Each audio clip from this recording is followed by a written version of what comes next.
You're welcome to News Review, brought to you by Wisdomia Television. I am Ayomiko Alao, and it's a beautiful Thursday. A beautiful Wednesday. I was already jumping because everything in my mind is just like Friday should come here, and we should just have the best of the day. And today is already becoming the best of the day already because thousands have happened. I have Mofi Followa on the studio with me. Thank God for life. Thank God for life. Thank God God is no man. You know, even if you are in Nigeria and with several things that happen around you, you just have to say, thank God for life. I'm very happy today, and I can't even conceal my joy, and I'm bringing it on air. I hope it is contagious so that you can also be happy just as the way you're looking at this right now. Yeah. Don't forget, my name is Ayomiko Alao. And on the news today, we have several stories that made it to the headline, and we have Punch among other newspapers that we'll be discussing today. But first, let's talk about the headlines, and we'll move to the hot picks, where you can contribute. That's where you can drop your opinion in the comment box so we can have interaction. Exactly. Okay? Because our opinion is just ours, and yours is yours. So we can, yours is yours. You can bring it together. On the Punch newspaper, we have the following headlines. Buhari passes the buck as a Nigerian battle cash crunch. Indonesia landslide death toll rise to 50. Buhari swears in 7 ICPC board members. On Vanguard newspaper, we have the following headlines. Why roads Vivo can't win Lagos like Peter Obi, Jandor. Our operation are guided by Electoral Act, INEC. Ghana removes full subsidy. Respite as banks others accept old 500 naira, 1000 naira notes. Daily Post has the following headlines. Tinubu will have the most difficult job in the world to handle. Northern Elders Forum. NGOs remain suspended in Adamawa. Governor Fintiri. Supreme Court dismisses suit against Plateau Labour Party's Guba candidates. Wrongfully convicted man freed after 34 years in jail. 72-year-old woman dies after losing genitals to domestic workers. Dollar shortage, bank starts travel allowance, foreign school fees. Suspend Emefiele as CBN governor, Tinubu aide tells Buhari.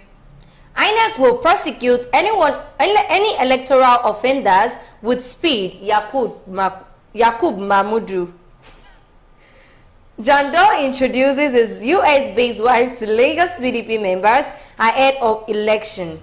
That is all we have on the headline. Thank you very much for staying tuned with us. And we'll be starting with this news, so you can join us in the comment section for the hot picks. Jandor is saying that Roadvival cannot win in Lagos just as Peter Obi did. Because a lot of speculations have been coming on due to the fact that we saw the success that was recorded during the presidential election with Peter Obi, where he swept the whole of Lagos, you know, even leaving the landlord of Lagos hanging. Exactly, he took the whole of Lagos, and so several people have been speculating that for that fact, APC is sure not having any stand in Lagos State. And so they are having this kind of opinion that to some extent, Roadvival would win in Lagos State because he is of Labour Party and under the umbrella of which Peter Obi is a stronghold. So, but Jandor is now saying that Peter Obi is Peter Obi, Roadvival is Roadvival. So Roadvival cannot win just like Peter Obi. Abdul Aziz Olajide Adediro, popularly known as Jandor, has said his rival from the Labour Party, Gbadebo Roadvival, cannot win the gubernatorial poll stated for March 18. He actually disclosed that many members of the PDP voted massively for the Labour Party presidential candidate, Peter Obi, while the Igbo people in Lagos also did the same. You know, they voted Peter Obi based on ethnic and religion views. And also, the PDP Guba candidate also said that Nigerians in diaspora came to vote for Peter Obi, but they have returned to their respective foreign countries. And Peter Obi won in Lagos, and that's because they said he is our own, and we would vote for him. Obi won because most of our members in PDP voted him based on ethnicity and religion. So if you look at the Igbo-dominated parts, markets in Lagos, for example, Ojo, Amuwo, Ajeromi, and some parts of Oshodi, Solo, Labour Party won because they have a lot of people in that are related to Igbo in that area. So in the summary of this whole story, it's just that if not because Peter Obi is an Igbo man won, he wouldn't have won in Lagos. Okay. That is for the fact that Igbo people wanted him in. And if not because he is somebody that people saw as the Jesus of that time, Messiah. So a lot of people came in to Lagos from several countries. Yeah. They are Nigerians. They traveled down from several countries just to come and vote Peter Obi, not because they wanted to come for election. They only came for the presidential election. So he's now saying Roosevelt should just go and sit down because it's not like he has a strong hold in Lagos as Roosevelt. You get? It's not like as Labour Party now, as Roosevelt himself. Now, judging with the whole justification Jando has as regards Roosevelt not going to win the election, you know what I will say to Jando?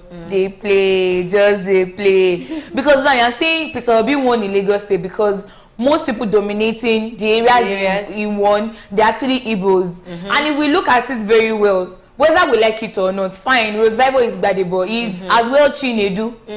So if they want to go by ethnicity, they would vote for him because he's an Igbo man.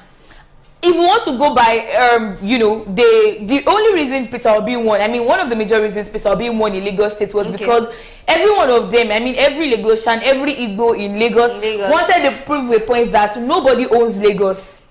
So, in the point of proving a point, they were able to vote for Peter Obi. So, with this whole thing, they can still try to prove a point that we go win this election. Say all round, Labour Party is not going to back down. We would win. We won for the presidential race, this governorship, even though we did not win at the federal level. At least for Lagos State, we won. So for this governorship election as well, we are still going to win. So I'm not saying Roosevelt would win or Jando would win or someone. Of course, it is one of them that would win. But if Jando is saying that because Peter Obi is on his own, Kiniko. Roosevelt will not win. He should just, if he has other things, other justifications. He also said that a lot of PDP members, you know, people that are supporters of PDP, some of them voted in Peter Obi. So they were just like, we want him.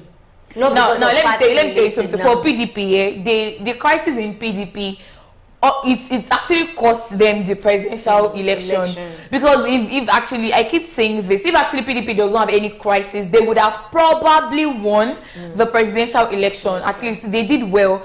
Now, for people, you're saying that in PDP, they voted for Peter Obi and all of those things. See, I don't know of other states here, but people in Lagos State, they are more particular about the personality, the person.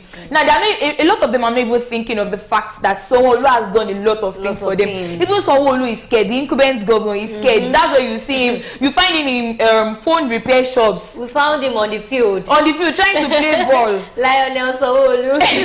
we found Sanwo-Olu on the streets, in the trenches, taking selfies. Even more that Sanwo-Olu, the incumbent governor, is actually very scared. He wouldn't even do any of those things he's doing. So my point is, nobody should say one person cannot win because of Kiddip. And fine, Peter Obi did not win the presidential race, but Peter Obi has won the hearts of many Nigerians. And because of that, Peter Obi has influenced a lot of things, a lot of people, a lot of strategies, a lot of people's thinking. Peter Obi has actually made an influence. He has made an impact. For the House of Representatives, the election they held, the National Assembly, the one they held with the presidential election. A lot of people don't even know their candidates, but because they were seeing Labour Party, of course, we just want to vote. So if that thing is put into consideration for this governorship election, don't be surprised if for the majority of the states where the governorship election is going to hold, Labour Party is going to win most of it. If people still go with this sense of we just want to vote out APC. Or we just want to vote out PDP. Another thing is that, you know, people used to think that we have just we have a limited political party. Like when you talk about PDP, you talk about APC. But when Peter Obi came in, the whole talk was about no structure. They don't have a definite structure. But without a structure, they've done what parties with structures cannot do. And so with that, it has to some extent convinced people that there's nothing like these people should be the one doing it. Another person can actually come in. And for that fact, I feel, but I still want to agree with Jando to some extent. Okay.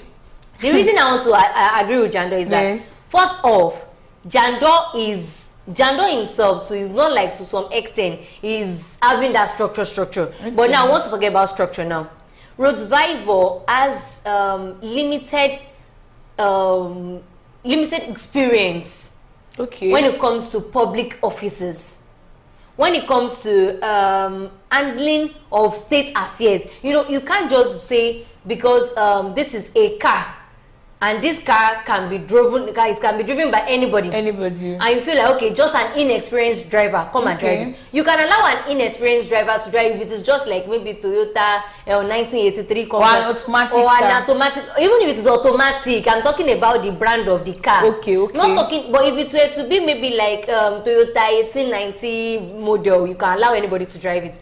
But you're talking about maybe Range Rover 2023 version, if there's anyone like that, you won't allow just anybody to drive it. And that is the case with Lagos State. I'm not trying to make a stand here. My point is just that if he's saying that Jando would not win, of course we have Peter Obi. saying that Roadvival rather would not win because he would not win under the guise of Peter Obi. We have Peter Obi. Peter Obi has an experience. He's been the governor of a state. We have his receipts. A lot of people testified. We saw it ourselves that this is what Anambra became after Peter Obi. So we can even beat our chest that this person can do it. We have Atiku. Atiku had, at a point, been the vice president of the federation. We saw what he's done. Whether he stole, whether he gave us money, everything. People had reference to his work. And we can say, yes, he has done it and he can do it again. We saw Asiwaju Bola Ahmed Tinubu. He's been a senator, he's been a governor of a state. We saw what he did, good and bad. We can say this is what he did that will make us say we'll go with this. And we cannot see that kind of thing, basically, in Jando. So that is more reason we cannot see it in Roadvival. I kept on saying Jando. We can't see that in Roadvival. And that is why we have to go back to the fact that he can win. If people want to say, yes, we want to go with him, but not under the guise of Peter Obi, and not under the, okay, Peter Obi has done it, then I can do it. No. Of course, it's not Peter Obi that will come and work as the governor. Exactly. Now, you were talking about holding public offices and all of those things. I've forgotten this man's name, the man that won Banky W. I've forgotten the name. Who knows him? I don't even know if he has held any public office. But he has held an office. In that case, nobody knows him. In fact, the people that actually voted for him, most of them don't. They only saw the party. They don't even know his name until he won. Okay, Nita Dibofuri. So see, if actually I can't agree less to everything you've just said. But if these people still wants to stand on proving a point, stop it. Sanwo-Olu is shaking. Even Jando himself is shaking. Wait, how did Roadvival? How did this sprout up? Is it not because of this? It was even after the presidential election. I started hearing more of him. Even for the fact that Peter Obi came to our faces, we wouldn't have known that Labour Party, the Lagos State has a governorship candidate from Labour Party. Nobody would have heard about him. So my point is, things have changed. Things are not the way it used to. And talking about structure, I think like right now is the time for Labour Party to build their structure. Everyone is complaining that Labour Party does not have structure. They would want to make sure that at least at every level they have a governor, they have senators, they have the House of Rep candidates. So I mean, it should be more than what they used to have, so that in the next 4 years, if they have a presidential candidate, at least nobody will talk about them not having structure again. So they would want to work perfectly. And if the youth can able to understand that, okay, we want to build structure for a party. Stop it. Okay, that is all on Jando, Roadvival, Labour Party. And let's travel down to Ghana. Ghana removes full subsidy. The Ghana National Petroleum Authority says the country has implemented regulatory measures, including the removal of fuel subsidy, to ensure stability across its downstream sector. And the removal of the subsidy is part of the country's implemented regulatory measure to ensure stability across its downstream. The Chief Executive Officer of NPA, Abdulhamid, said this during the presentation of the ongoing Africa Refiners and Distributors Week 2023 in Cape Town, South Africa. And so we are looking forward to implementing this in response to the global oil and gas market volatility caused by the Russian-Ukraine war and energy transition-related policies. So he added that the MPA has also created a special fund to assist refineries in boosting their capacity to 50 barrels of oil in order to meet the country's growing demand. And this is just the reason I had to talk about this story is because it reminds me of my country. I am not sure if you know the country I came from. I don't know. Maybe peradventure, it's reminding me of my country. Ghana does not have crude oil as natural resource. No, they don't. They don't. My country has it as their natural resource. We supply Ghana them. has a refinery. My country has 2 refineries that has been bad and they have not repaired the refineries till date. Yeah. Though we are still open on Dangote's refinery, you know, to finish his refinery so that we'll not start making use of it. And that is a privately owned refinery. Yeah. My country is suffering from fuel scarcity currently. And my country even has subsidy on fuel and we're still suffering. They remove subsidy, they do all of that, but we're still suffering. And this is Ghana. Ghana is removing fuel subsidy. Ghana is trying to make other refineries work well so that their downstream, their mainstream would be functioning well and for the leniency of their own, the people of the country. So let's just, I think Nigeria should now start learning some things. You know, Nigeria is supposed to be the giant it's of supposed Africa. to be the giant. It's not a giant of anywhere. It's just like a giant with a clay mud kind of feet. When did Ghana start becoming a developed country? I remember then Ghana must go. Like then when they were sending all of them, well, you should go back to your country. Now the same Ghana where where some Nigerians so much detested, we felt like you people I'm sorry to say, but that's the way it was back then in the days when they were asking them to go.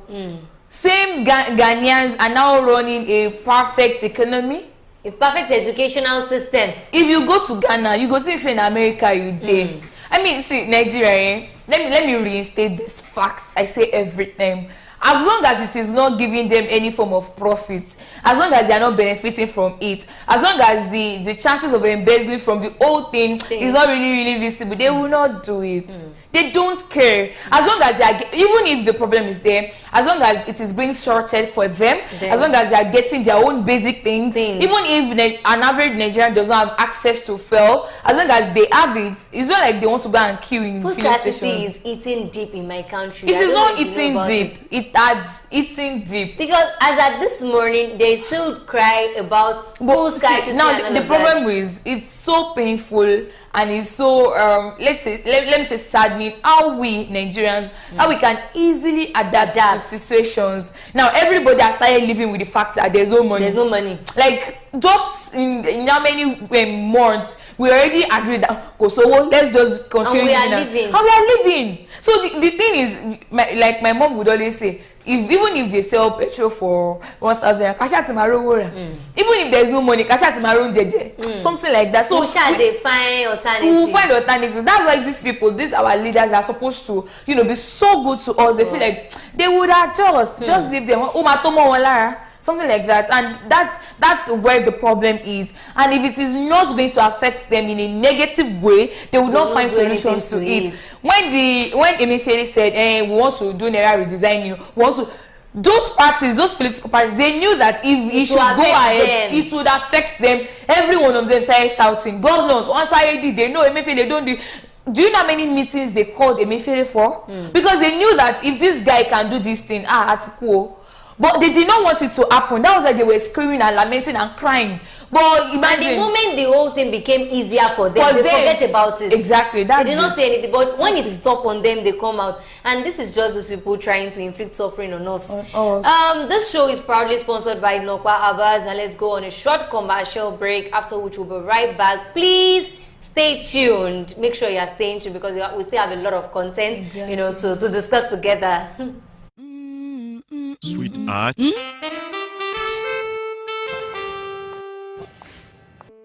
I can't afford to be late for this meeting. You gave me the same excuse every day. I always tell you the truth every...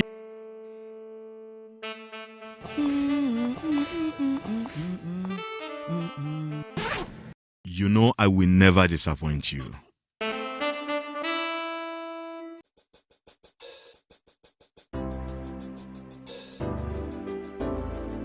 Everyone needs a hero like Nokpa. After Nokpa. It is always Nokpa. Nokpa for management of power.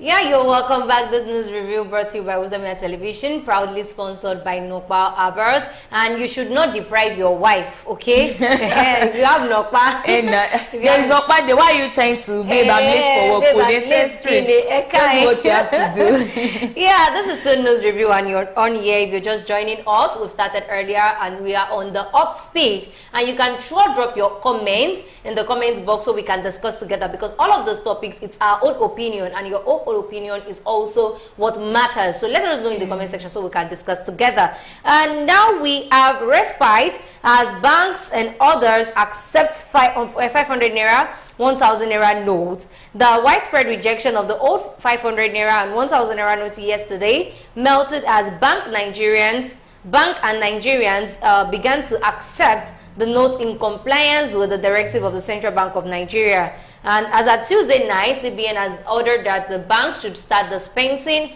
the old 500 naira notes and 1,000 naira notes, and should also make sure that people are accepting this as a legal tender until December 31st, 2023, just as directed by the Supreme Court of Nigeria. So after that, we started seeing that banks started giving out the money, and to some extent, in some parts, we've seen some severely reduced. You know, the whole problem, the queue has been reduced drastically, and we do love it, because right now transporters, we see some riders that are accepting it. But in the long run, if you look at some parts, there are still some people that are still rejecting this money. That they don't want, because most of them don't even have access to the information. So the information they had was that don't spend the money, don't collect the money. CBN has not said anything. So right now, I think what we need to do now is sensitization.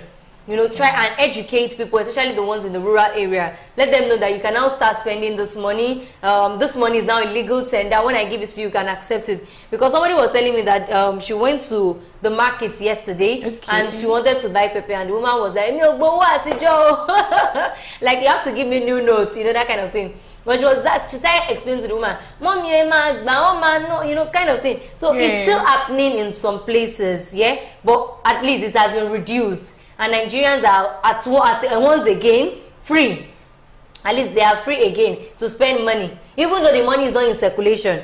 At least we can spend the more money. we can spend it. And I just hope that those that are aware of the information still don't make life difficult for others. Because some people are aware of the fact that they can now start spending the money, but because of their own wicked acts, they will start looking for new notes that they themselves they don't have. Most of them will say, I don't want old notes. When you give them new notes, it is the old notes they will use as balance for you. So it is very, very necessary for us to, you know, see it out there that CBN has given an order. Of course, when the Supreme Court gave us an order, everyone was like, Supreme Court insults and let us wait for the original verdict. And now that we have the original verdict from the CBN Godwin Emefiele, we can now start spending the money. And as long as the money is not torn, is not, you know, is not bad, please just collect it, whether it is new notes or old notes. Let's make life very, very easy for ourselves. Another thing is that to the POS vendors, the points of sales agents, for God's sake, you know, we can actually go back to our 1,015 naira. And I think that's 1,000 was the charge on 1,000 naira was 100 naira. And in some places they collect for you. For those places, we can go back at least. You can go back, because now you can't tell me that you want to buy money in the bank. Wait. Going back here, I just thought of something. You know, the money is not in circulation yet. So even if they go to banks, there's still a limit. Remember, Emefiele did not even say anything about the limit. I spoke about it yesterday. So there is still a limit. It is still very possible that some POS vendors will still sell money to their customers. So until Emefiele addresses the old limit, and banks, of course, banks will follow his directive. When they remove the limits, then the money will now be fully in circulation. And POS vendors will stop extorting us. 72-year-old woman dies after losing genitals to domestic workers. If you should recall, last week, I think during the news, we casted that a particular woman met our own misfortune with our own domestic staff, where two of them, is actually one of them that came into that works with him, and the other one who is conspirator actually came in with her and tied her to her bed and started cutting off her bosom, her hair, like exactly, all like and her then organs. they even raped her. Wow. And all of those things were seen later. They left her to die. So after they left, the woman was trying to, you know, bring life to herself and at least call for help. Then the neighbors around took her to the hospital. And when they got to the hospital, she was obviously recuperating. And I was actually hoping for the best, even though somebody that has been, you know... she's lost her private parts, her tongue, her fingers, her nipples. Exactly. Even if she gets better, she would not live in a good health and in a good state of mind, because the trauma would just be too much on her. It could be that she was actually responding to treatment, but as a result of trauma and all of those things, you know, septuagenarian Mrs. Charity Okoli, whose genitals were cut by domestic workers, Onyebuchi Eze, alongside 2 other fleeing suspects.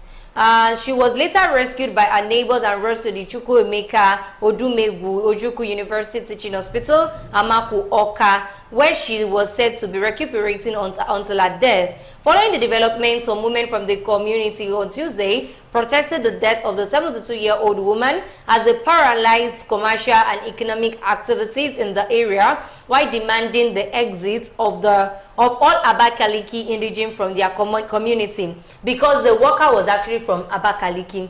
You know, this is one thing I don't seem to understand about domestic staff.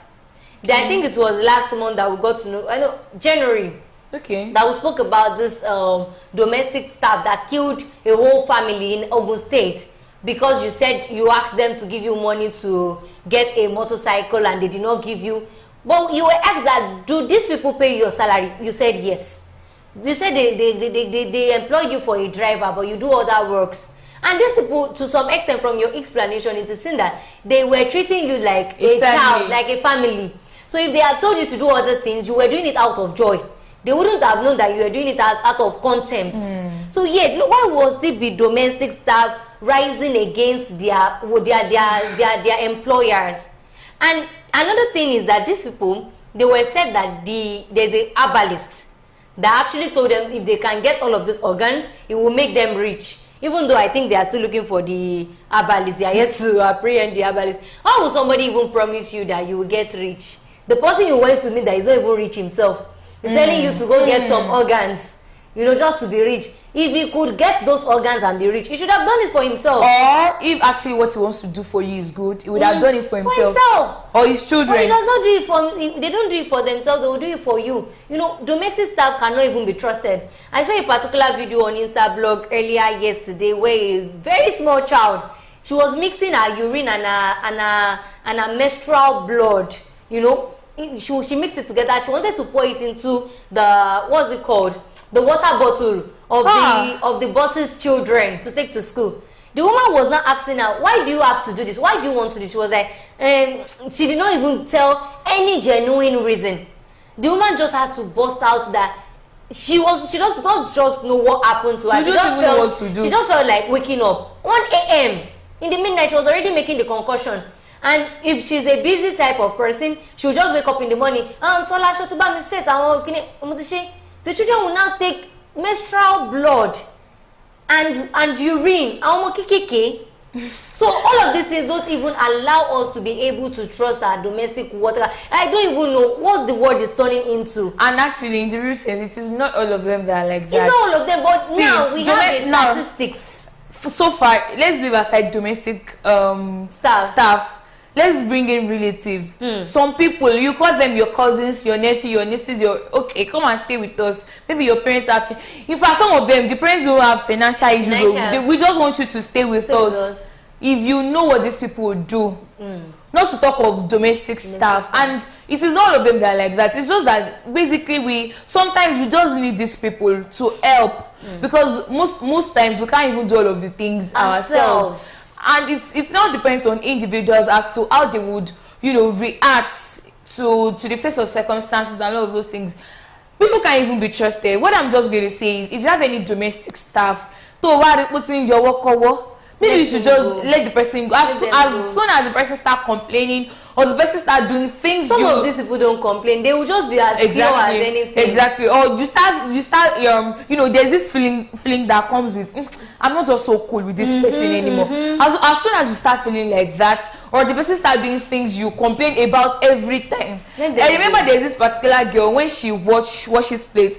Okay, when you wash plate though, let the water drain before you put it in the plate. She would never ever do it. So when she wants to, let's say she wants to use a pot, the water that has been in the pot since, she will just pour another water, she will start cooking. That kind of thing. So imagine that kind of situation. Imagine that kind of situation when you start discovering things like that. I know it is not easy. Just let them go.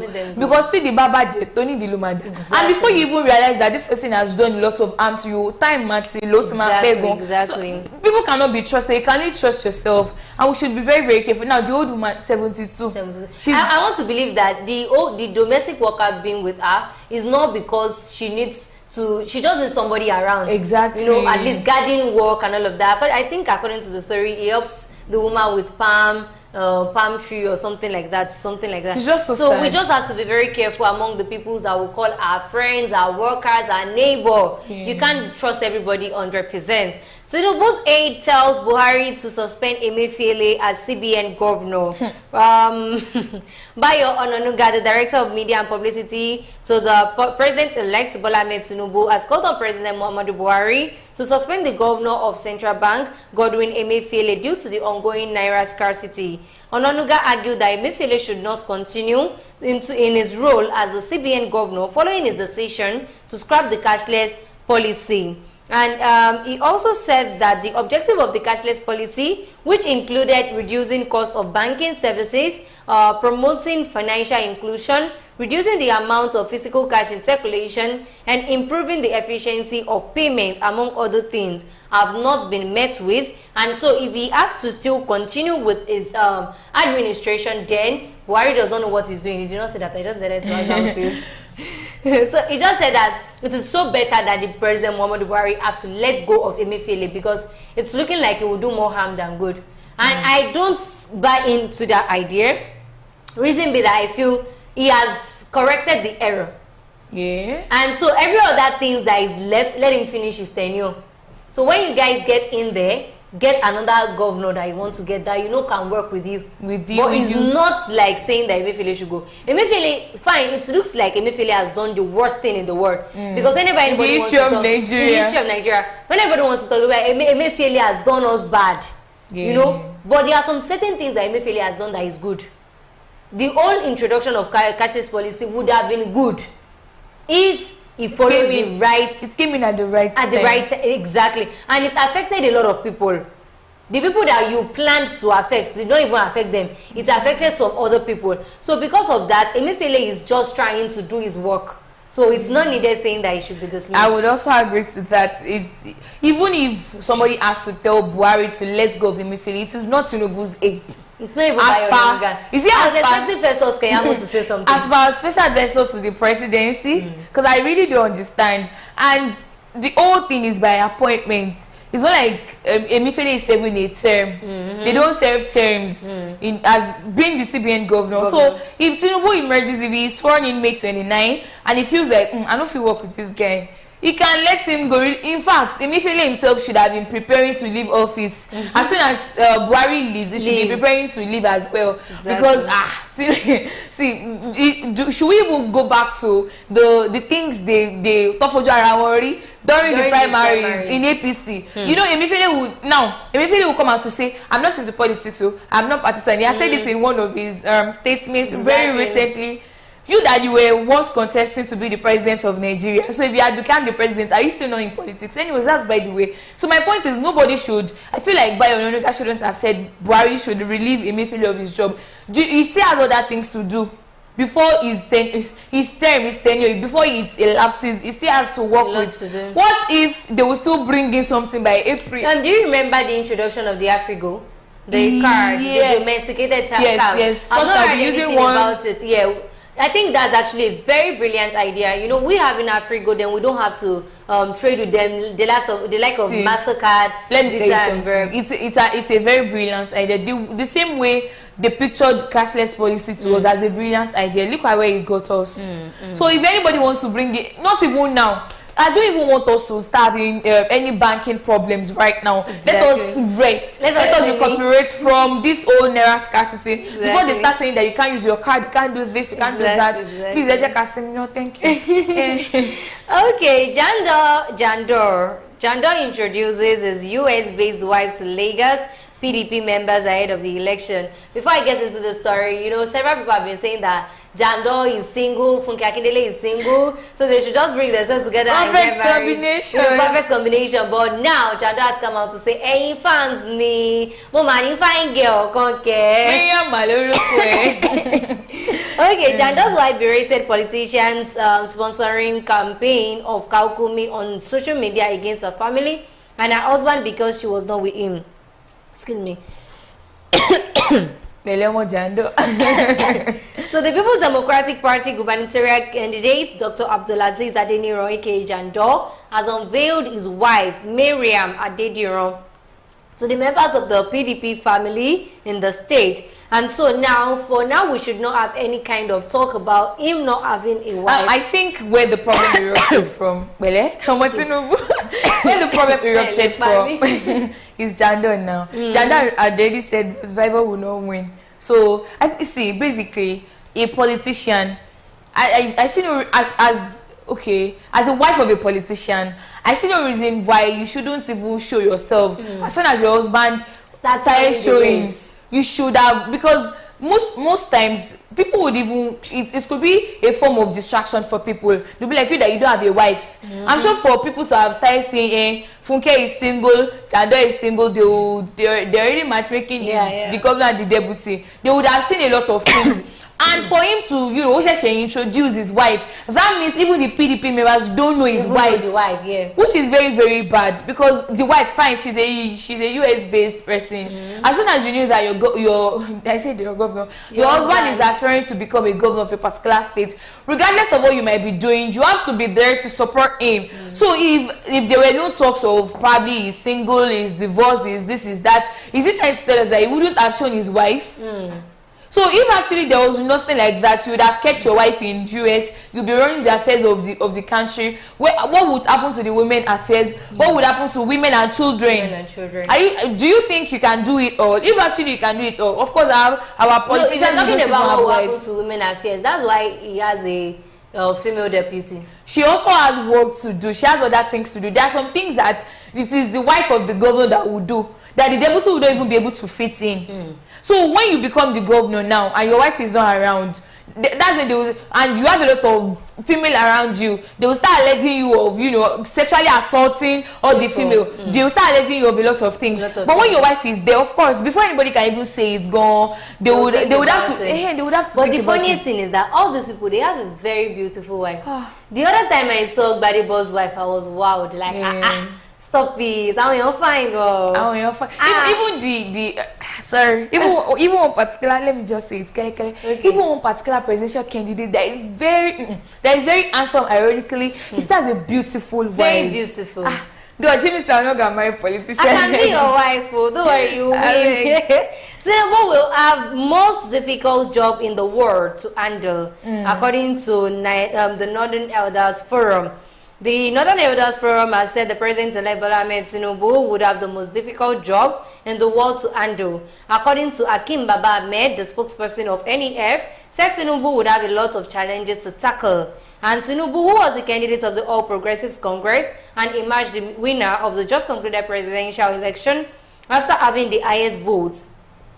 However, Baba Ahmed said Tinubu faces challenges in the area of winning the trust of aggrieved Nigerians. And his biggest challenge will be to win some trust. No leader anywhere can achieve anything of value unless he can get through citizens to believe that he means well for them. And the next president will have to build his own foundations of good and accountable government, because Buhari will leave none behind.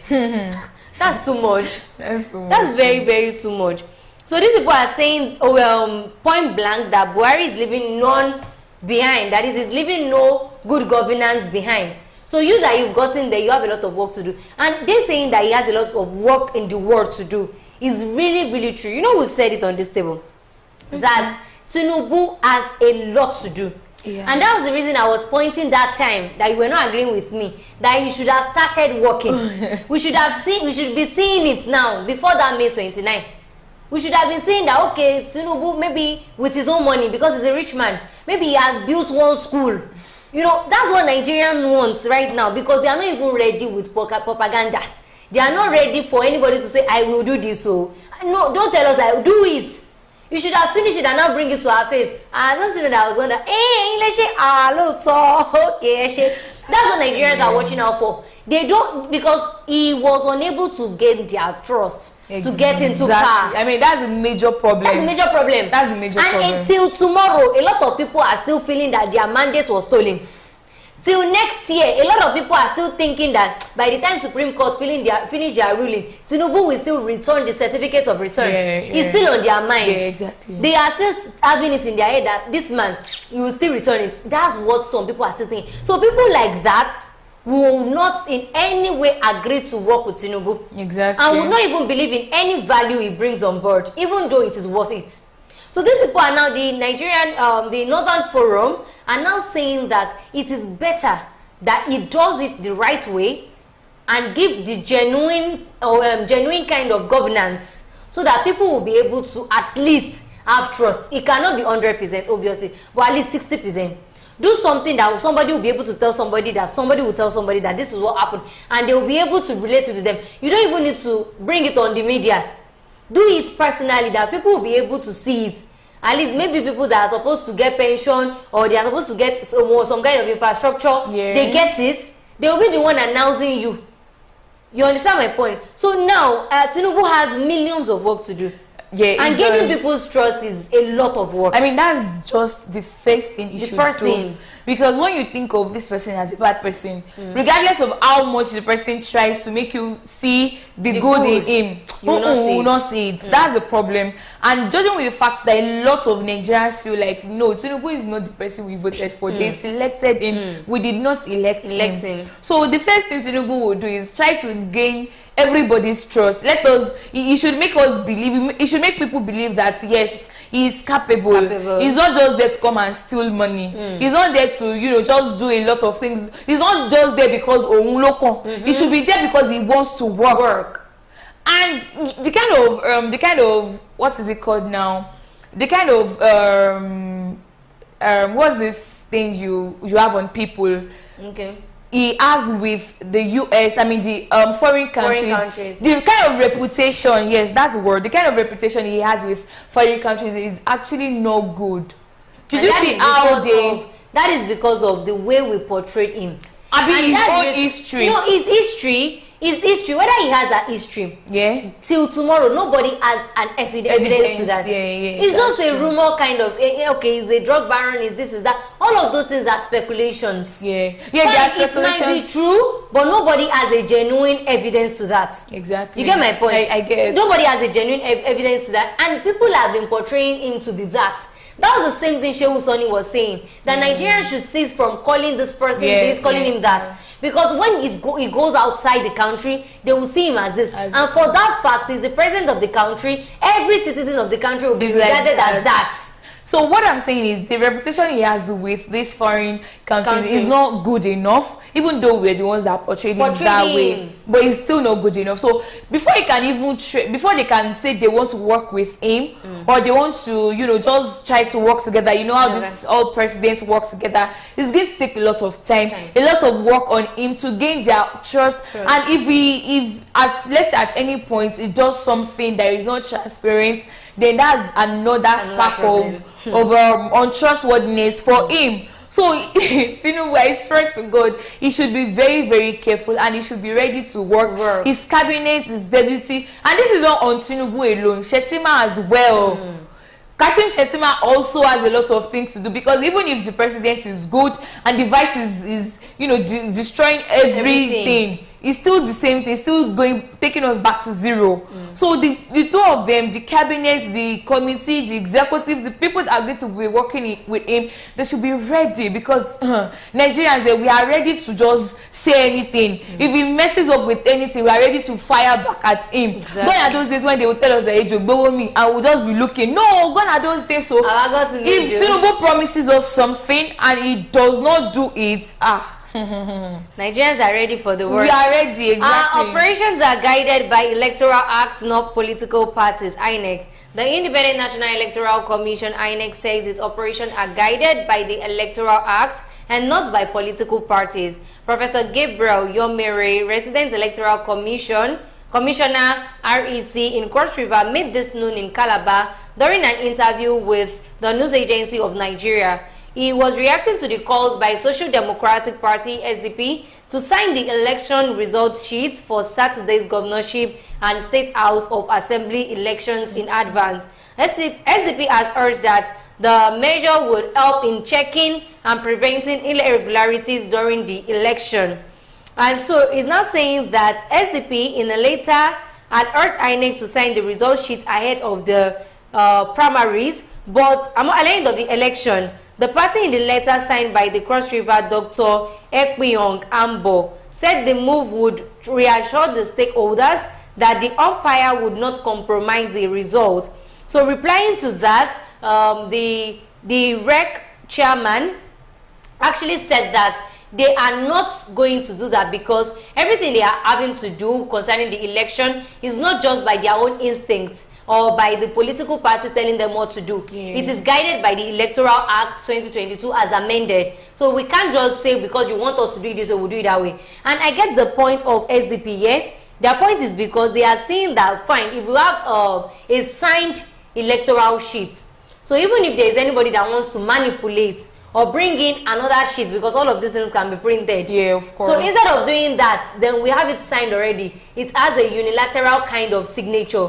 So it's not that anybody is bringing their own, you know, to manipulate the whole process. Yeah. But we can't say because we have been killed in aircrafts, we should now say we will never take plane. You get my point? Like, we can't say because of that we should now start manipulating the law. That was the same way I said when they were actually asking for camera in the Supreme Court during the whole judging of the election problem. We can't say because we want to make this thing work, we should now tamper with the law. There is law, and there is a reason for the law. There is act. There are reasons for the act. Each sections of this of the Constitution has a reason why it is like that. So we can't say because we just want to bend things to our own way, we should have it that way. And for the fact that INEC has even promised us a free and fair election, no, they've actually said they've identified where they are wrong. Okay. As at now, they are done with the whole reconfiguration of the beavers. So to some extent, I'm hoping that by Saturday, the beavers and the IREF, several things, the technology that was introduced according to the Electoral Act will work well, and we don't even have to panic. So let's just try and at least for once believe in INEC. See, the only time I would believe in INEC, their doings, their activities, is if after Saturday things did not result to what the presidential election resulted into. Then 100% INEC has my trust. Then I'm going to believe them personally. I don't know of other people here. And talking about SDP, that's just the height of it. Fine, I can understand that they are just trying to be on the safe side, to, regardless, there's a law to these things. There's a way these things are supposed to be done.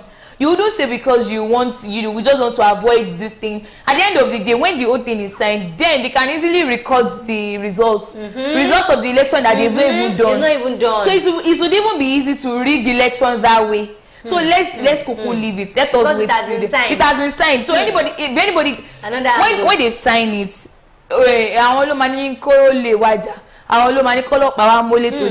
so we already told the rec to sign. He has signed. You just see that the following day they bombarded INEC's office. They'll just see they lost the electoral kiniko. They'll go and manipulate the results. It has already been signed. They don't have any problem. Exactly. So those things, no, it should not be done that way. Things should be done in the right way, so as to avoid stories. The same story you don't want it to come up is the same story you would create for yourself if you manipulate things. Exactly. So no, it shouldn't be done that way. At least if in Cross River they can assure us, at least they're showing us a kind of credibility and all of those things, maybe bit by bit, somebody like me would have to trust INEC. Yeah.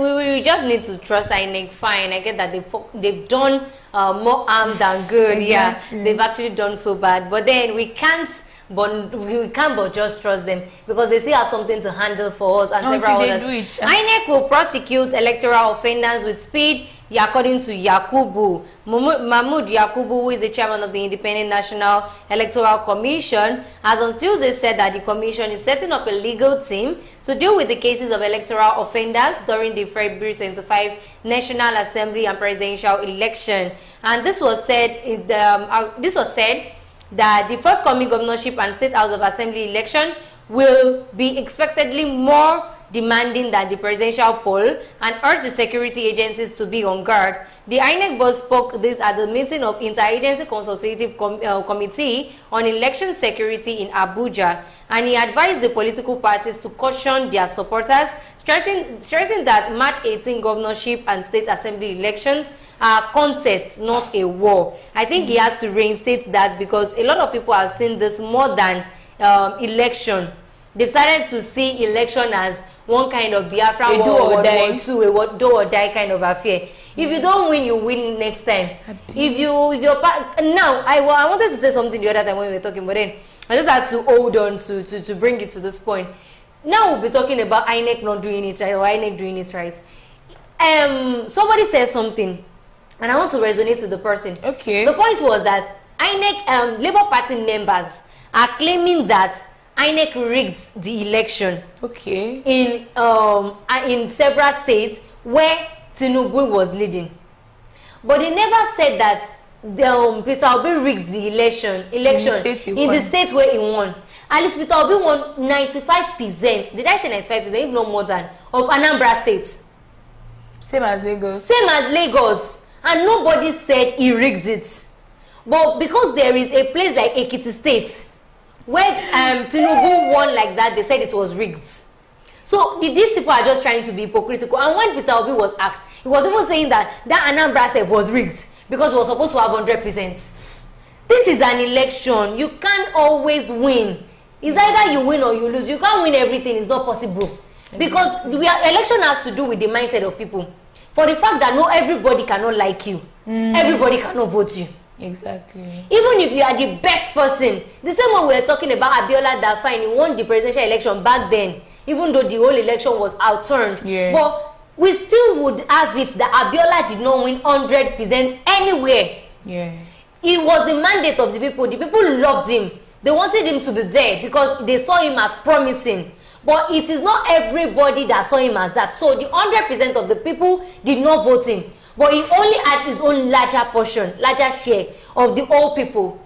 So now, these people, even if INEC should conduct the election tomorrow, and somebody wins and it's not their person, they will still come back to say INEC rigged it. Hey, the only reason people can have a say as to how INEC rigging elections or not is because INEC themselves, they've messed the things up for themselves. If during the old presidential election we did not record all the things we recorded, if anybody comes out to say the election was rigged, INEC would be able to stand out to say no, show us evidence. How do you mean? Okay, they themselves, they already caused problems for themselves. So it is even easy for people to point fingers that you people rigged the election, even though they did not rig it. You get my point? I get it. So it is INEC that is causing this problem for themselves. When I said maybe after this whole gubernatorial election I'll be able to trust them, not like I don't trust in their works or doings, but if they don't give us reasons to start saying INEC has done this again, then everybody will be fine. Imagine if we did not have a shutdown of the IREF portal, or INEC was transparent enough, there will be nobody to say, can you call this polling units. See, they did not even record some polling units results. So these things are many more. They later uploaded the results. Which ones? The ones that they were yet to upload. Do you know they didn't even conduct election in some polling units? Yeah. So these are many more would make people talk, regardless of how good you are, and they themselves, they are not even good enough. Exactly. That's the problem. Exactly. Yeah. I get your point, but where they shouted LUP 75 LUP, those places they did not rig election, Abby. But where they shouted Tinubu 79, Tinubu 159, they rigged election. Everybody will be fine. All of us are active. We are just disguised. Everybody. Thank you very much. much for staying glued with us. It's been an amazing time and wonderful time with you because woo, the only person that has the strength to use their data to watch, you be boss. So thank you very much. We do appreciate it. We don't take it for granted. And if you're yet to subscribe to our channel, please do that right now. Follow every of our social media platform. Subscribe to our channel on YouTube. Turn on the notification button. And don't forget to give this video a thumbs up because you sure love it. We've discussed together today. I remain Ayomiko Alawo doing this with Mofi Follower. And until next time that I'll be meeting us tomorrow, please stay happy and be good.